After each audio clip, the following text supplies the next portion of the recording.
Hello children, welcome to असा education. आज हम करेंगे सीबीएसई की 10वीं क्लास की संस्कृत की बुक शेमोशी का 8वां चैप्टर विचित्रा साक्षी। इसका हम करेंगे अनुवाद। आइए देखते हैं कि इस चैप्टर में क्या बताया गया है। विचित्रा साक्षी, इसका अर्थ होता है विचित्र, साक्षी, अनोखा, गवाह। तो अयम पाठ ओम प्रकाश ठाकुर विरचित कथाया संपादितः अंशः अस्ति। अयम पाठ, यह पाठ ओम प्रकाश ठाकुर विरचित कथाया, श्री ओम प्रकाश ठाकुर द्वारा रचित कथा का संपादितः अंशः अस्ति, संपादित अंश है। तो यह पाठ श्री ओम प्रकाश ठाकुर द्वारा रचित कथा का संपादित अंश है। यम कथा बंग साहित्यकार बंकिम चंद्र चटर्जी द्वारा न्यायाधीश रूपेण प्रदत्त निर्णय उपरि आधारिता अस्ति। यह कथा बंगाल के साहित्यकार बंकिम चंद्र चटर्जी द्वारा न्यायाधीश के रूप में दिए गए फैसले पर आधारिता अस्ति, आधारित है। न्यायकर्तारः सत्य असत्य निर्णयार्थं यदा कदा तादृशीनां युक्तीनां प्रयोगं कुर्वन्ति। न्यायकर्तारः, तो सत्य असत्य के निर्णय हेतु न्यायाधीश जब कभी क्या करते हैं, यदा कदा जब कभी, तादृशी नाम ऐसी युक्तियों का प्रयोगम कुर्वन्ति प्रयोग करते हैं।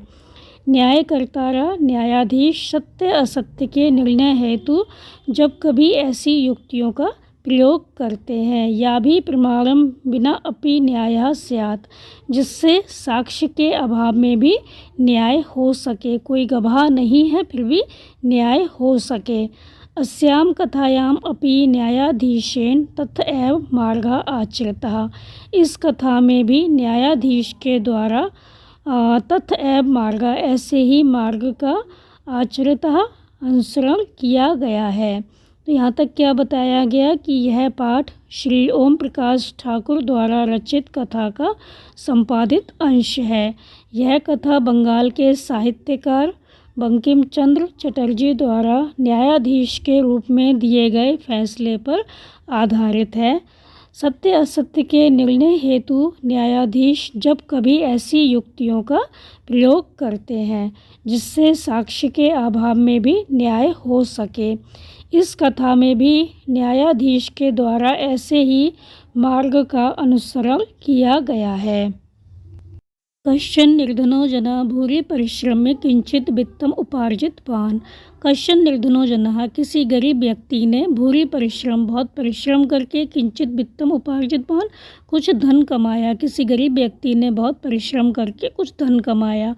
तेन वित्तेन स्वपुत्रम एकस्मिन् महाविद्यालय प्रवेशम दापयितुं सफलो जाता। तेन वित्तेन, उस धन से, स्वपुत्रम, अपने पुत्र को, एकस्मिन्, एक, महाविद्यालय में प्रवेशम दापयितुं सफलो जाता, प्रवेश दिलाने में सफल हुआ। उस धन से वह अपने पुत्र को एक महाविद्यालय में प्रवेश दिलाने में सफल हुआ। तत्तनयः तत्रैव छात्रावासे निवसन् अध्ययने संलग्नः सम्भूत। वह बेटा वहीं छात्रावास में निवसन रहते हुए अध्ययने संलग्नः सम्भूत, अध्ययन में लग गया। वह बेटा वहीं छात्रावास में रहते हुए अध्ययन में लग गया। एकदा सा पिता तनुजस्य रुग्णताम अकर्ण व्याकुलो हो जाता। एक बार वह पिता बेटे की बीमारी को सुनकर व्याकुल हो जाता, दुखी हुआ। पुत्रम दृष्टुम च प्रस्थिता, पुत्र को देखने के लिए प्रस्थिता, चल दिया। परम अर्थकर्षेण पीड़िता सा बस यानम विहाय पदाति एव प्रचालत। परंतु धन के अभाव के कारण दुखी सा बस यानम, वह बस को छोड़कर, विहाय छोड़कर, पदातिरेव प्रचालत, पैदल ही चल दिया। तो क्या बताया गया यहाँ पर, किसी गरीब व्यक्ति ने बहुत परिश्रम करके कुछ धन कमाया, तो उस धन से वह अपने पुत्र को एक महाविद्यालय में प्रवेश दिलाने में सफल हुआ। वह बेटा वहीं छात्रावास में रहते हुए अध्ययन में लग गया। एक बार वह पिता बेटे की बीमारी को सुनकर व्याकुल हुआ, दुखी हुआ और पुत्र को देखने के लिए चल दिया। परंतु धन के अभाव के कारण, उसके पास धन नहीं था, धन की कमी थी, परंतु धन के अभाव के कारण दुखी वह बस को छोड़कर पैदल ही चल दिया। पद अतिक्रम्य संचलं सायं समय अपि असौ गंतव्यात् दूरे आसीत्। पद अतिक्रम्य पैदल चलते हुए, संचलन चलते हुए, पैदल चलते हुए, सायं समय अपि असौ समय होने पर भी, असौ वह, गंतव्यात् दूरे आसीत् मंजिल से दूर था। पैदल चलते हुए शाम का समय होने पर भी वह मंजिल से दूर था। निशा अंधकारे प्रसृते विजने प्रदेशे पदयात्रा न शुभावः। रात का अंधेरा फैलने पर, निशा अंधकारे प्रसृते माने फैलने पर, रात का अंधेरा फैलने पर, विजने प्रदेशे एकांत प्रदेश में, विजन प्रदेश में, एकांत प्रदेश में, पदयात्रा न शुभावः शुभ नहीं है, पदयात्रा शुभ नहीं है। रात का अंधेरा फैलने पर एकांत प्रदेश में पदयात्रा करना शुभ नहीं है। एवं विचारे ऐसा विचार कर, ऐसा सोचकर, सपार्श्व स्थिते ग्रामे वह पास में स्थित गांव में, रात्रि निवासम कर्तुम रात्रि निवास करने के लिए, किंचित गृहस्थम उपागतः किसी घर में पहुंचा, किसी गृहस्थ के यहाँ, घर वाले के यहाँ पहुंचा। करुणापरो गृही तस्मै आश्रयम प्रायच्छत। दयावान मालिक ने उसे क्या किया, आश्रय दे दिया। तो क्या बताया गया यहाँ पर कि पैदल चलते हुए शाम का समय होने पर भी वह मंजिल से दूर था। रात का अंधेरा फैलने पर एकांत प्रदेश में पद यात्रा करना शुभ नहीं है। ऐसा सोचकर वह पास में स्थित गांव में रात्रि निवास करने के लिए किसी गृहस्थ के यहाँ पहुँचा, किसी घरवाले के यहाँ पहुँचा। दयावान मालिक ने उसे आश्रय दे दिया। विचित्र देव गति, भाग्य की गति विचित्र है, अनोखी है। तस्याम एव रात्रौ तस्मिन् गृहे कश्चन चोरा गृह अभ्यंतरम प्रविष्टः। तस्याम एव उसी रात को, तस्मिन् गृहे उस घर में, कश्चन चोरा कोई चोर, गृह अभ्यंतरम प्रविष्टः घर के अंदर, प्रविष्ट हुआ, घुसा। उसी रात को उस घर में कोई चोर घर के अंदर घुसा। तत्र निहिताम एकाम मंजुषाम आदाय पलायतः। तत्र निहिताम वहाँ रखी हुई, एकाम मंजुषाम एक पेटी को, आदाय लेकर, पलायता भाग गया। चौरस्य पाद ध्वनिना चोर के पैरों की आवाज़ से, प्रबुद्ध अतिथि जागे हुए अतिथि ने, चोर शंक्या चोर की शंका होने से, तम अनुधावत उसका पीछा किया, गृहणाश्च और पकड़ लिया। परम विचित्रम घटत लेकिन विचित्र घटा, अनोखा घटा। क्या हुआ? चौरा एव चोर ही, उच्चैक्रोशितुम आरभत जोर से चिल्लाने लगा, जोर से चिल्लाना आरंभ कर दिया। चोरोयम इति यह चोर है, यह चोर है। तो चोर ने क्या किया? स्वयं ही चिल्लाने लगा कि यह चोर है। अतिथि को ही उसने चोर ठहरा दिया। तो तस्य तार स्वर प्रबुद्धा ग्रामवासिना, उसके तेज स्वर से प्रबुद्धा ग्रामवासिना जागे हुए गांव के लोग, स्वागृहात् निष्क्रम्य अपने घर से निकलकर, तत्र आगच्छन् वहाँ आ गए। बराकम अतिथिम एव च चोरम मत्वा अभर्त्सयन् और बेचारे अतिथि को ही चोर मानकर क्या करने लगे? भर्त्सना करने लगे, भला बुरा कहने लगे। यद्यपि ग्रामस्य आरक्षी एव चोर आसीत्, यद्यपि गांव का आरक्षी जो रक्षा करने वाला था, मतलब सिपाही था, वो ही क्या था? चोर था। यद्यपि गांव का सिपाही चोर था। तत्क्षणम एव रक्षा पुरुषः तम अतिथिम चौरम अयम इति प्राख्याप्य कारागृह प्राक्षिपत। तो उसी समय सिपाही ने उस अतिथि को चोरो अयम यह चोर है, इति प्राख्याप्य ऐसा आरोप लगाकर, कारागृह प्राक्षिपत जेल में डाल दिया। तो यहाँ पर क्या कहा गया कि भाग्य की गति विचित्र है। उसी रात को उस घर में कोई चोर घर के अंदर घुसा, वहाँ रखी हुई एक पेटी को लेकर भाग गया। चोर के पैरों की आवाज़ से जागे हुए अतिथि ने चोर की शंका होने से उसका पीछा किया और पकड़ लिया, परंतु विचित्र घटा। चोर ही जोर से चिल्लाने लगा, यह चोर, यह चोर, ऐसा। उसके तेज स्वर से जागे हुए गांव के लोग अपने घर से निकलकर वहां आ गए और बेचारे अतिथि को ही चोर मानकर भला बुरा कहने लगे। यद्यपि गांव का सिपाही ही चोर था। उस ही समय सिपाही ने उस अतिथि को यह चोर है ऐसा आरोप लगाकर जेल में डाल दिया। अग्रिमे दिने स आरक्षी चौर्य अभियोगे तम न्यायालयम नीतवान। अग्रिमे दिने अगले दिन सा वह आरक्षी सिपाही चौर्य अभियोगे चोर के आरोप में तम उसे न्यायालयम नीतवान न्यायालय ले गया। अगले दिन वह सिपाही चोरी के आरोप में उसे न्यायालय ले गया। न्यायाधीशो बंकिमचंद्र उभाभ्याम पृथक पृथक विवरणम श्रुतवान। न्यायाधीश बंकिमचंद्र ने दोनों का अलग अलग क्या किया, विवरणम श्रुतवान विवरण सुना, उन लोगों की बातें सुनी अलग अलग। तो न्यायाधीश बंकिमचंद्र ने दोनों का अलग अलग विवरण सुना। सर्वम वृत्तम अवगत्य सा तम निर्दोषम अमन्यत। पूरा वृत्तांत सुनकर उसने उसे निर्दोष माना। आरक्षणम च दोष भाजनम, और पुलिस वाले को दोषी। किंतु प्रमाणम अभावात् सा निर्णयतुम न शक्नोत, किंतु साक्ष्य के अभाव में, प्रमाण के अभाव में वह निर्णय नहीं कर सका, निर्णय करने में समर्थ नहीं हो सका। ततः असौ तौ अग्रिमे दिने उपस्थितुम आदिष्टवान। तब उन दोनों को अगले दिन उपस्थित रहने का आदिष्टवान आदेश दिया।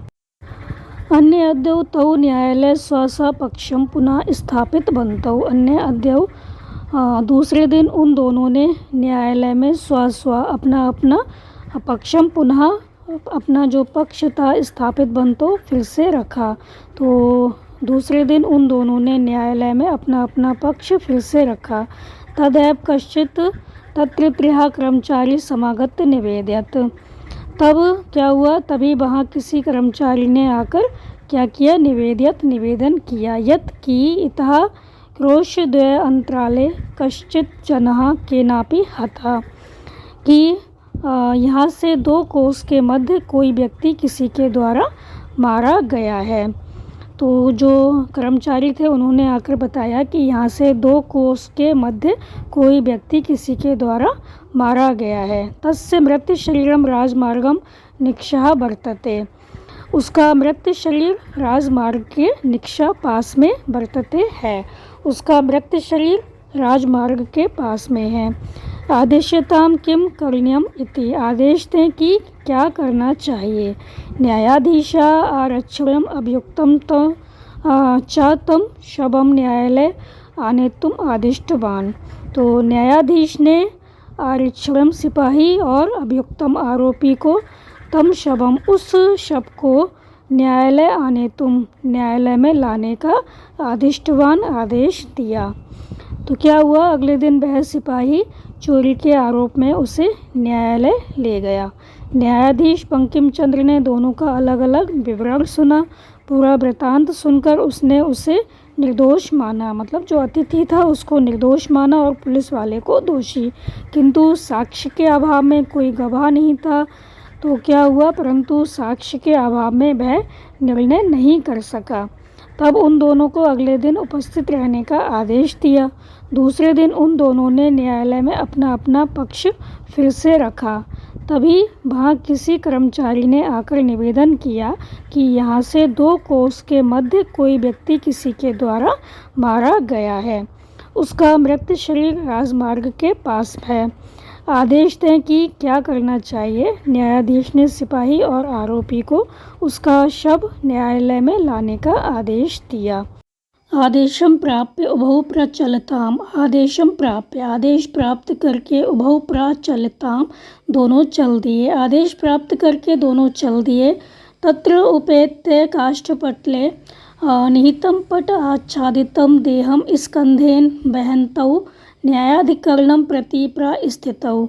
तत्र उपेत्य काष्ठपटले, वहाँ आकर लकड़ी के काष्ठपटले में लकड़ी के तख्त पर, निहितम रखे हुए, पट आच्छादितम कपड़े से ढके हुए, देहम शरीर को, स्कंधेन कंधे पर, बहन्तौ ढोते हुए, न्यायाधिकरणम प्रति न्यायाधीश की ओर, प्रस्थितौ चल दिए।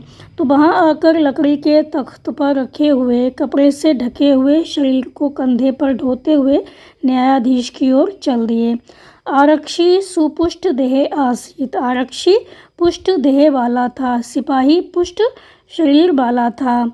अभियुक्तश्च अतीव कृशकाय, और आरोपी अत्यंत कृशकाय दुर्बल शरीर वाला था। कृश माने दुर्बल, काया माने शरीर, और आरोपी अत्यंत दुर्बल शरीर वाला था। मतलब जो अतिथि था वो आरोपी ठहराया गया था चोरी का, तो वो अत्यंत दुर्बल शरीर वाला था, और जो सिपाही था जिसने आरोप लगाया था कि उसने चोरी की है वो पुष्ट शरीर वाला था। भारवतः शवस्य स्कंधेन बहनम तत्कृते दुष्करम आसीत। भारी शव को कंधे पर ढोना उसके लिए कठिन था। सा भार वेदनया कृदंती स्म। भय भार की पीड़ा से रोने लगा। तस्य क्रंदनम निशम्य मुदित आरक्षी तम उवाच। उसके रोने को सुनकर प्रसन्न हुए सिपाही ने तम उवाच उससे कहा, अरे दुष्ट तस्मिन् दिने त्वया अहम चोरितायाः मंजूषायाः गृह्णात् वारितः। उस दिन तुम्हारे द्वारा मैं चोरी की पेटी को ग्रहण करने से रोका गया। इदानीं निज कृतस्य फलं भुक्ष। तो इस समय अपने किए का फल भोगो। अस्मिन् चौर्याभियोगे त्वं वर्षत्रयस्य कारादंडं लपस्यसे। इस चोरी के आरोप में तुम्हें 13 वर्ष का कारावास मिलेगा। इति ऐसा प्रोच्य उच्चै अहासत। ऐसा कहकर जोर से हंसा। यथा किंचित उभौ शवमानयः एकस्मिन् चत्वरे स्थापितवन्तः। जैसे तैसे उभौ दोनों शव मानिए, शव को लेकर एकस्मिन् चत्वरे एक चौराहे पर स्थापित बंतो रुक गए। तो क्या बताया गया यहाँ पर कि आदेश प्राप्त करके दोनों चल दिए। वहाँ आकर लकड़ी के तख्त पर रखे हुए कपड़े से ढके हुए शरीर को कंधे पर ढोते हुए न्यायाधीश की ओर चल दिए। सिपाही पुष्ट शरीर वाला था और आरोपी अत्यंत दुर्बल शरीर वाला था। भारी शव को कंधे पर ढोना उसके लिए कठिन था। भय भार की पीड़ा से रोने लगा। उसके रोने को सुनकर प्रसन्न हुए सिपाही ने उससे कहा, अरे दुष्ट, उस दिन तुम्हारे द्वारा मैं चोरी की पेटी को ग्रहण करने से रोका गया। इस समय अपने किए का फल भोगो। इस चोरी के आरोप में तुम्हें 3 वर्ष का कारावास मिलेगा। ऐसा कहकर जोर से हंसा। जैसे तैसे दोनों शव को लेकर एक चौराहे पर रुक गए। न्यायाधीशेन पुनः तौ घटनायाः विषय वक्तुम आदिष्टौ। न्यायाधीश ने फिर से घटना के विषय में बोलने का आदेश दिया। आरक्षणे निष्पक्षं प्रस्तुतवती आश्चर्यं घटत। सिपाही के अपना पक्ष प्रस्तुत करते हुए आश्चर्य घटित हुआ। सा सभा प्रावारकम अपसार्य न्यायाधीशम अभिवाद्य निवेदितवान्। सह सभा, उस शव ने प्रावारकम अपसार्य, ऊपरी वस्त्र हटाकर न्यायाधीशम अभिवाद्य, न्यायाधीश को नमस्कार करके प्रणाम करके निवेदन किया। मान्यवर, हे मानवर, एतेन आरक्षिणः अध्वनि यदुक्तं तत् वक्ष्यामि। इस सिपाही के द्वारा रास्ते में जो कहा गया वह बताता हूँ। त्वया अहम चोरिताया मंजूषाया गृह्णात् वारिता। तुम्हारे द्वारा मैं चोरी की मंजूषा मतलब पेटी को ग्रहण करने से वारिता रोका गया। अतः निजकृतस्य फलं भुक्ष। इसलिए अपने कर्म का फल भोगो। अस्मिन् चौर्य अभियोगे त्वं वर्षत्रयस्य कारादंडं लपस्यसे। इस चोरी के आरोप में तुम 3 वर्ष का कारावास भोगोगे। तुम्हें 3 वर्ष का कारावास मिलेगा। न्यायाधीशः आरक्षणे कारादंडम् आदिश्य तं जनं ससम्मानं मुक्तवान्। न्यायाधीश ने सिपाही को कारावास के दंड का आदेश देकर तम जन्म उस व्यक्ति को ससम्मानम सम्मान सहित मुक्त किया। अतएव उच्यते, इसलिए ही कहा गया है। तो क्या बताया गया यहाँ पर कि न्यायाधीश ने फिर से घटना के विषय में बोलने का आदेश दिया। सिपाही के अपना पक्ष प्रस्तुत करते हुए आश्चर्य घटित हुआ। उस शव ने ऊपरी वस्त्र हटाकर न्यायाधीश को प्रणाम करके निवेदन किया, हे मान्यवर, इस सिपाही के द्वारा रास्ते में जो कहा गया वह बताता हूँ। तुम्हारे द्वारा मैं चोरी की पेटी को ग्रहण करने से रोका गया, अतः अपने कर्म का फल भोगो। इस चोरी के आरोप में तुम 3 वर्ष का कारावास भोगोगे। इस चोरी के आरोप में तुम्हें 3 वर्ष का कारावास मिलेगा। न्यायाधीश ने सिपाही को कारावास के दंड का आदेश देकर उस व्यक्ति को सम्मान सहित मुक्त किया, इसलिए ही कहा गया है। दुष्कर्माणि अपि कर्माणि मतिवैभवशालिनः नीतिं युक्तिं समालम्ब्य लीलया प्रकुर्वते। तो पहले हम करेंगे इसका अन्वय। मतिवैभवशालिनः जनः दुष्कराणि कर्माणि अपि नीतिं युक्तिं समालम्ब्य लीलया प्रकुर्वते। तो क्या अर्थ होगा इसका? मतिवैभवशालिनः बुद्धि रूपी धन वाले, मतलब बुद्धिमान व्यक्ति, दुष्कराणि कर्माणि अपि कठिन काम, अपि माने भी, कठिन काम भी, नीतिम युक्तिम समालम्ब्य नीति और युक्ति का सहारा लेकर, लीलया प्रकुर्वते खेल खेल में ही, प्रकुर्वते कर लेते हैं, मतलब आसानी से कर लेते हैं। तो बुद्धि रूपी धन वाले बुद्धिमान व्यक्ति कठिन काम भी नीति और युक्ति का सहारा लेकर, आश्रय लेकर आसानी से ही कर लेते हैं। इस चैप्टर में जो न्यायाधीश थे उन्होंने अपनी बुद्धि का प्रयोग करके जो असली आरोपी था उसको कारावास में डाल दिया। तो उन्होंने अपनी बुद्धि का प्रयोग किया और कठिन काम भी उन्होंने आसान बना दिया। तो ये था आपका चैप्टर। बच्चों इसको अच्छे से समझ कर याद कर लीजिए और हमारे चैनल असह एजुकेशन को लाइक कीजिए, सब्सक्राइब कीजिए और शेयर करना बिल्कुल मत भूलिए। Thank you.